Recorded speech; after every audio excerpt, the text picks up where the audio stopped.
कि जो बयान आप दिखा रहे हैं उसमें आमिर खान कहां से आ गया? जो आज का बयान मनोहर पारिकर का दिखा रहे हैं उसमें आमिर खान कहां से आया? जरा मुझे समझाइए तो। मैं समझा रहा हूँ। या अंग्रेजी में अगर थोड़ा वो बोले तो मैं शायद नहीं समझ पा रहा हूँ। मैं समझा देता हूँ।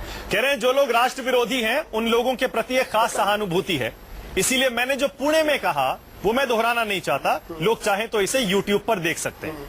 मुझे किसी ने नहीं कहा कि आपने गलत चीज कही है, सबने कहा कि आपने सही चीज कही है। तो आमिर खान पर उन्होंने पिछले हफ्ते पुणे में जो कहा था उसको फिर से आज रिपीट किया है। कह रहे हैं मैं रिपीट नहीं करना चाहता, लेकिन सब कह रहे हैं कि वो सब मेरे साथ हैं उसमें। उन्होंने देशद्रोहियों को या देश के खिलाफ बोलने वालों को सबक सिखाया जाना चाहिए। हाँ, तो आमिर खान के लिए तो ये कहा ही नहीं उन्होंने। अगर YouTube का आपने सबने देखा हो, क्योंकि उस दिन भी मैंने यहाँ पे सबको चुनौती दी थी कि मुझे शब्द तो बताइए कि क्या कहा है उन्होंने आमिर खान के खिलाफ, क्या कहा उसको देशद्रोही कहा था, और कोई बतला नहीं पाया। प्रश्न दूसरा हो रहा है। अभी मैं प्रियंका जी की बड़ी बड़ी भाषण सुन रहा था। प्रियंका जी, जब राहुल गांधी जी JNU में जाके ये कहते हैं कि जो देश विरोधी नारे लगा रहे हैं उनको जब सरकार रोकती है तो ये देश विरोधी सरकार है, तो आप किस राष्ट्रीयता की बात करना चाहते हैं? आप किस देश प्रेम की बात करना चाहते हैं? एक बयान जिसमें कहा जाए कि देश विरोधियों को जनता सबक सिखाएगी, क्या गलत कह रहे हैं भाई? स्वाभाविक तौर पे कोई भी अगर देश विरोधी होगा तो उसको जनता तो सबक सिखाएगी। उसमें गलत क्या है और क्यों नहीं सिखाना चाहिए? राष्ट्रीयता जो है क्या हमारा कर्तव्य नहीं है? 15 अगस्त अभी स्वतंत्रता इतना पुराना बयान हो गया सुधांशु जी। रक्षा मंत्री को क्या जरूरत पड़ी है कि बार बार उस मुद्दे को बोलें और इस मुद्दे को जिंदा करें, देशभक्ति को, देशद्रोही को, देश के खिलाफ बोलने को? अब वही, हाँ, मानक जी वही सुनिए ना। अब आपने देखा कि इसका परिपेक्ष क्या था। जब पिछली बार का बयान आया था तब परिपेक्ष ये था कि सियाचिन पे एक किताब जो थी वो उसका लोकार्पण हो रहा था और फौजों का हमारा क्या भूमिका रही है, उनके क्या उनकी मानसिकता रहती है, उनके मोरल्स को क्या हो रहा होता है और किस तरह कई बार ये मोरल डाउन होता है, इन सब को लेकर चर्चा करते समय उन्होंने कहा था। आज फिर जब वो कह रहे थे तो उनसे प्रश्न दोबारा पूछा गया कि साहब ये जो है ये आपने क्या कहा था, उसके जवाब में उन्होंने बोला। तो इसमें जो प्रश्न आप कह रहे हैं और जिस तरह से इसकी मुझे पता था इसमें प्रश्न पूछने वाले को ही आप जिम्मेदार बता देंगे सुधांशु जी, और मनोहर पर्रिकर जी पर नहीं बोलेंगे जिन्होंने कहा कि मैं बोलूंगा नहीं। अगर पिछली बार मैंने बोला था यूट्यूब पे देख लीजिए मैं बोलूंगा नहीं, लेकिन राष्ट्र विरोधी जो लोग हैं उनके प्रति सहानुभूति है इस देश में। कौन लोग हैं सुधांशु जी आपके हिसाब से या मोदी सरकार या बीजेपी के हिसाब से जो राष्ट्र विरोधियों से, देशद्रोहियों से सहानुभूति रखते हैं? तो एक अभी आपके साथ मैंने तो अभी आपको राहुल गांधी जी का ही एक बयान सुना दिया। JNU में जाके वो देश विरोधी नारे लगा रहे थे उनके बारे में कह रहे कि इनकी आवाज आप बीच में नहीं बोलिए। जब मैं बोल रहा हूँ तो मुझे अपनी बात रखने दीजिए, उसके बाद आप जरूर बोल दीजिएगा। मुझे बोलना पड़ेगा, मैं अपनी बात रख दूँ, मैं अपनी बात रख दूँ। प्रियंका जी मुझे अपनी बात रखने दीजिए, उसके बाद बोलिए ना। आप किस मुंह से राहुल गांधी का नाम लेते हैं? क्योंकि राहुल गांधी जी ने इतना बड़ा लोगों ने इसी देश के लिए अपनी जान गंवाई है, उन्होंने बयान दिया। आप तो उसके लिए बोलिए नहीं, आप उस परिवार। प्रश्न ये राहुल गांधी ने क्या कहा उससे कोई फर्क नहीं पड़ता। जिनके 2 लोग, प्रश्न ये है राहुल गांधी जी ने क्या कहा, इसके लिए आप उनके बयान के साथ इत्तेफाक रखती है क्या?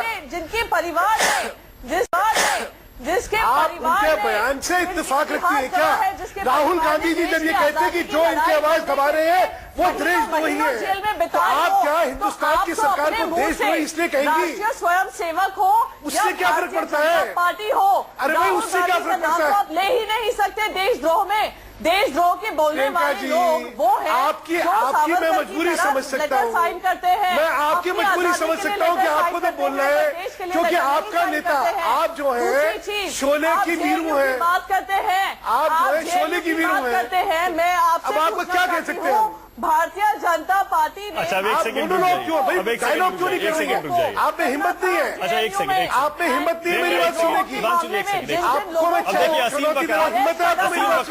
असीम वकार मुझे पता है मुस्कुराना चाहते हैं लेकिन अपनी हंसी को रोक रहे हैं, छिपा रहे हैं सर। एक सेकंड रुक जाइए, एक सेकंड रुक जाइए, एक सेकंड प्रियंका, एक सेकंड प्रियंका, वो गलती थी। देशद्रोह से बड़ा भारतीय जनता पार्टी से बड़ा कोई एग्जाम्पल आप की तरफ बोलेंगे, असीम वकार आप की तरफ बोलेंगे। आप उनको देशद्रोही बताते हैं जिनके परिवारों ने। अच्छा एक सेकेंड, अरे असीम वकार साहब को बोलने दीजिए। समाजवादी पार्टी की सरकार है यूपी में, इससे कोई फर्क नहीं पड़ता। अरे सर एक सेकंड रुक जाइए प्लीज। आपने क्या कहा था, उससे कोई सर्टिफिकेट नहीं मिलता। अच्छा असीम वकार साहब आप बोलिए, आपकी आवाज हो सकती है हमारी इस देश की नहीं है। हो ये मानसिक रुक जाइए, मुझे ऑडियो बंद करना पड़ेगा सर, प्लीज प्रियंका प्लीज एक सेकंड रुक जाइए, एक सेकंड सुधांशु जी प्लीज। असीम वकार साहब बोलना चाह रहे हैं बहुत देर से। असीम वकार साहब दो पहलू हैं मनोहर पर्रिकर के इस बयान के। एक जो कांग्रेस कर रहे हैं और किससे कर रहे हैं अपील, ये आप लोगों से कर रहे हैं। मोदी जी कह रहे हैं राज्य सरकारें कार्रवाई करें जो गौरक्षक गुंडागर्दी करते हैं, और मनोहर पर्रिकर जनरल अपील कर रहे हैं लोगों से कि देशद्रोहियों को सबक सिखाया जाना चाहिए। ये विरोधाभास है सुधांशु जी। मानक जी बड़ा अच्छा हो कि वकार साहब यहाँ पे आने से पहले विषय को देख लिया करें। मनोहर पर्रिकर जी ने हिंसा के लिए लोगों को उकसाया। इस तरह के कुतर्क और बेबुनियादी बयान देने से पहले उन्होंने क्या कहा? सबक सिखाने की बात कही है। मैंने हिंसा की बात नहीं कही है, मैंने कहा सबक सिखाने की बात कर रहे हो। कैसे सबक सिखाएंगे आप? सुन तो मुझे बता तो दीजिए। मैं भी सुन तो लीजिए, आप चुप नहीं रह सकते के लिए। कोई तमीज नहीं आप में? नहीं मैं भी बदतमीज आदमी है।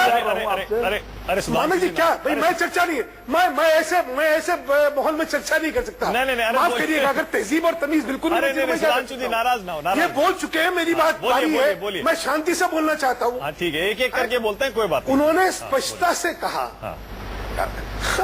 उन्होंने स्पष्टता से कहा उसको ये हिंसा में लेके जा रहे। कमाल के लोग, उन्होंने स्पष्टता से कहा कि स्नैपडील वाले में कुछ लोगों ने जो है वापस कर दिया सामान और उससे प्रभाव आया। अच्छा सुनिए, जनता सबक सिखाती है, हमें सिखाती है, नेताओं को सिखाती है। जब ये कुशासन आज से 6 महीने बाद इनको सबक सिखाएगी, जब ये कुशासन इनका जब वोट के लिए जाएगा तो जनता सबक सिखाएगी। क्यों नहीं सिखाएगी? तो जनता सबक सिखाती है और ये गैर कानूनी है, ये हिंसात्मक है। कैसे कैसे कुतर्क देते, कैसे कैसी भाषा करते, कैसी कैसी बातें करते। आज ये कह रहे कि जनता का अधिकार ही नहीं बचा लोगों को सबक सिखाने का अगर लोग गलत बात करें तो। अरे इस देश की परंपरा रही है। नॉन कोऑपरेशन मूवमेंट क्या था भाई? असहयोग आंदोलन क्या था? आप कैसे सबक सिखाएंगे बता दीजिए, चिल्लाइए। संदेश देती थी। आप फिर बदतमीजी पे आ गए। तहजीब नहीं है। सुधांशु जी आप बोल रहे हो, टाइम खत्म हो रहा है। आप 20 सेकंड प्रियंका और असीम वकार को देने पड़ेंगे। असीम वकार जल्दी से पहले आप बोलिए, 20 सेकंड रखिए। ऐसा ना हो कि मैं भी आपकी भाषा बोलने लगूं। अरे क्या भाषा में सही रखो आप में? अगर आप यहाँ तहजीब दिखा रहे हैं, कोई जना बोल रहा है उसके बीच में बोल के, आप जब बोलते हैं मैं बीच में बोलता हूँ, कुछ तो तहजीब रखिए ना। कोई तरीका होता है। हम लोग नेशनल चैनल हमें कोई तहजीब नहीं रखनी चाहिए। अरे अब देखिए आपका तो तहजीब का सर मेरे पास टाइम खत्म हो गया, मुझे प्रियंका को 20 सेकंड देने पड़ेंगे। प्रियंका बोलते हुए और इस बार दूसरे पहलू की बात अगर आप बोले प्रियंका, बोलने लगे आज तक। अगर मनोहर पर्रिकर लोगों से कह रहे हैं सबक सिखाएं ऐसे लोगों को जो देश के खिलाफ बोल रहे हैं। प्रियंका देखिए, मैं तो बस यहाँ पे ये चीज कहना चाहूंगी, क्योंकि सुधांशु जी ने जेएनयू का मामला उठाया। जेएनयू में जो भी भारत के खिलाफ नारे उठा रहा था या लगा रहा था, आज तक भारतीय जनता पार्टी उनको पकड़ नहीं पाई है। सच्चाई ये है। सच्चाई ये भी है कि जो उनके डेप्यूटी चीफ राहुल गांधी जी ने समर्थन दिया नहीं दिया, ये बताइए। बुरहान वानी को मारने में पुलिस से गलती हुई है। राहुल गांधी जी ने समर्थन करा या नहीं करा? चलिए मेरे पास टाइम खत्म हो गया, लेकिन देख लीजिए देशद्रोह और देशभक्ति की बहस एक बार फिर से शुरू हो गई है। टीवी पे भी शुरू हो गई है और अखबारों में भी, और इसके अलावा आप देख रहे हैं पॉलिटिकल सर्कल्स में भी कहीं मनोहर पर्रिकर का निशाना जो है, जो तीर है, बिल्कुल सही तो नहीं जाके लगा। बहुत बहुत शुक्रिया सुधांशु मित्तल, प्रियंका चतुर्वेदी, असीम वकार साहब, बहुत बहुत शुक्रिया सबसे बड़ा सवाल में आने के लिए।